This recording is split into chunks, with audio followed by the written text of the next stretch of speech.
सुप्रभात प्यारे बच्चों, मैं डॉक्टर दीपा द्विवेदी, प्रवक्ता हिंदी, केश कुमारी राजकीय बालिका इंटर कॉलेज सुल्तानपुर से आप सबका अपने इस वीडियो क्लास में स्वागत करती हूँ।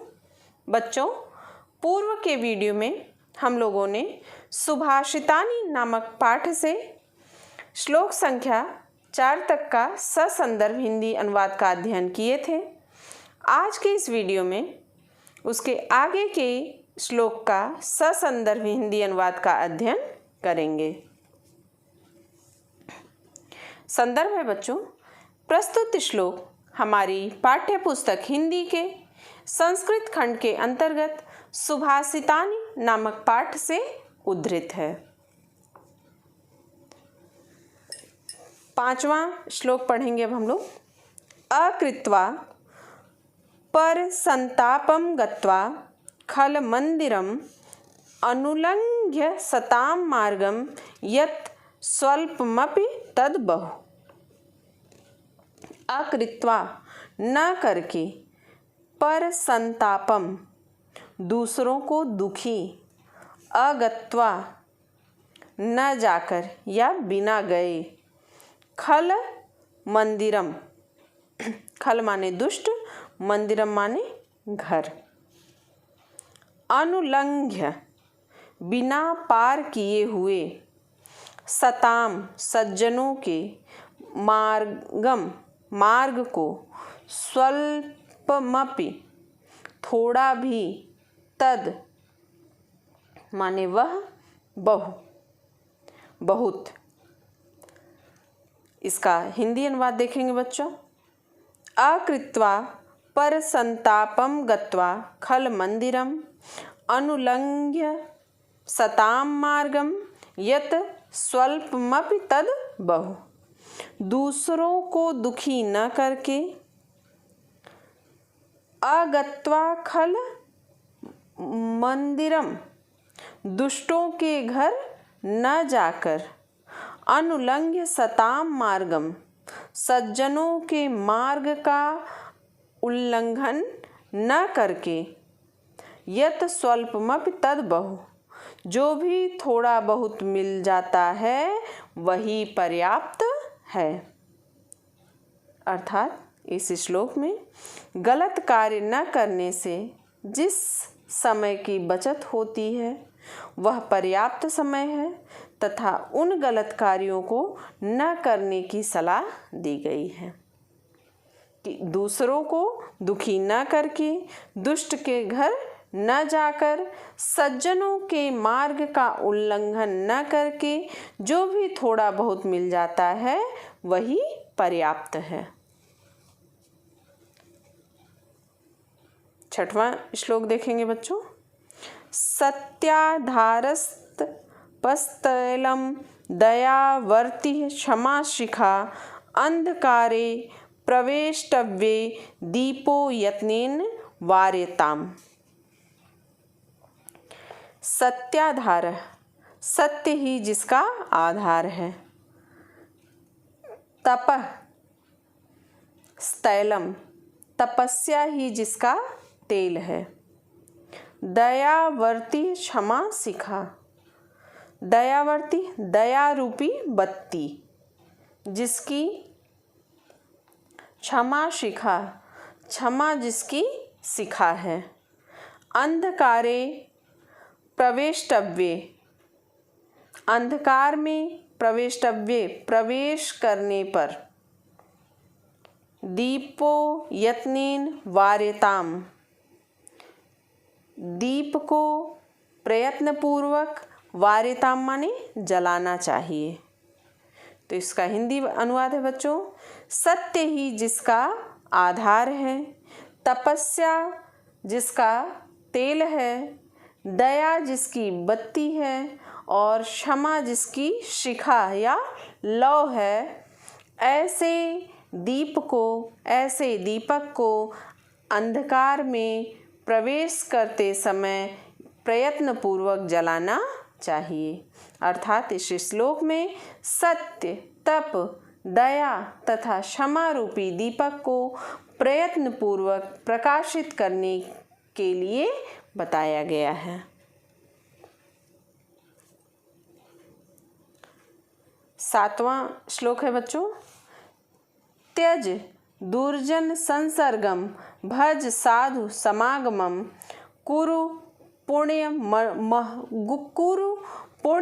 महोरात्रम स्मर नित्यम नित्यताम। त्यज त्याग दो, दुर्जन संसर्गम दुष्टों का साथ, भज माने स्मरण करो, समागमम साधु साधु सज्जनों का समागमम साथ, कुरु माने करो, पुण्यम पुण्य, अहोरात्रम दिन रात, स्मरण करो, नित्यम माने प्रतिदिन, अनित्यताम ईश्वर को।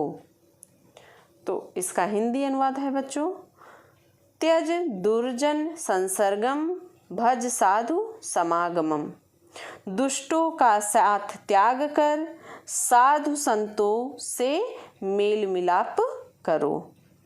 कुरु पुण्य महोरात्रम, दिन रात पुण्य कर्म करो। स्मर नित्यम अनित्यताम, और प्रतिदिन ईश्वर का स्मरण करो। अर्थात इस श्लोक में गलत मार्ग को छोड़कर सही मार्ग को अपनाने के लिए ईश्वर का स्मरण करने को बताया गया है। 8वां श्लोक देखेंगे बच्चों, इस पाठ का यह अंतिम श्लोक है। मनसि वचसि काये पुण्य पीयूष पूर्णा स्त्री भुवन मुपकार श्रेणिभिः प्रीणयन्तः परगुण परमाणून् पर्वतीकृत्य नित्यं निज हृदि विकसन्तः सन्ति सन्तः कियन्तः। मनसि वचसि काये, मनसि मन से, वचसि वचन से, और काये शरीर में। मन शरीर और मन वचन और शरीर में पुण्य पीयूष पूर्णा, पुण्य रूपी अमृत से परिपूर्ण। तो मन वचन और शरीर में पुण्य रूपी अमृत से भरे हुए उपकारों के द्वारा स्त्री भुवन मुपकार श्रेणी भी प्रीणयन्तः प्रसन्न करते हुए। कैसे? त्रिभुवन मुपकार श्रेणी भी, उपकारों के द्वारा तीनों लोकों को आनंदित करने वाले, प्रसन्न करने वाले, पर गुण पर माणून पर्वतीकृत्य नित्यम, पर गुण दूसरों के गुणों को, परमाणुन परमाणु सदृश, पर्वतीकृत बढ़ा चढ़ाकर। तो दूसरों के परमाणु जैसे छोटे गुणों को भी पर्वत के समान बड़ा समझकर नित्यम निज हृदय विकसन्तः, नित्य ही अपने हृदय से सदा प्रसन्न रहने वाले सज्जन व्यक्ति इस संसार में विकसन्तः खिलते हुए, प्रसन्न होते हुए, संति संतः कियन्तः, कियन्तः माने कितने। तो सज्जन व्यक्ति इस संसार में बहुत कम ही हैं। इसका अनुवाद देखेंगे फिर से।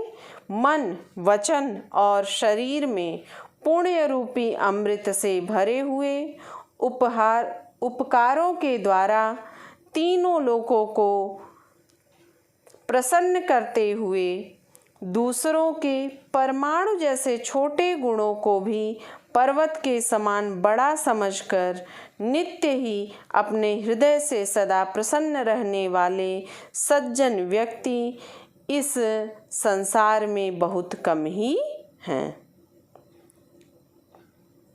अर्थात इस श्लोक में सभी गुणों से युक्त सज्जन इस संसार में बहुत कम मात्रा में मिलते हैं, इसका वर्णन किया गया है। बच्चों, आज के इस वीडियो में हम लोगों ने श्लोक संख्या 5 से लेकर 8 तक का अध्ययन किया है। उम्मीद करती हूँ आपको अच्छे से समझ में भी आया होगा। इसके पूर्व के वीडियो में भी मैंने बच्चों आपसे कहा था कि आप इस संस्कृत खंड से कोई एक श्लोक जरूर से कंठस्थ कर लेंगे, क्योंकि प्रश्न पत्र में 2 अंक का प्रश्न आता है कि पाठ्य पुस्तक में से कोई एक श्लोक जो आपको कंठस्थ हो उसे आप लिखेंगे, किंतु वह प्रश्न पत्र में ना आया हो। तो इस तरह से इस पाठ से में भी बहुत ही अच्छे अच्छे श्लोक हैं।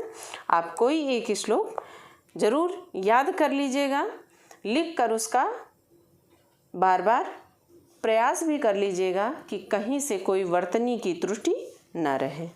तो मिलते हैं बच्चों फिर अगले वीडियो में। धन्यवाद।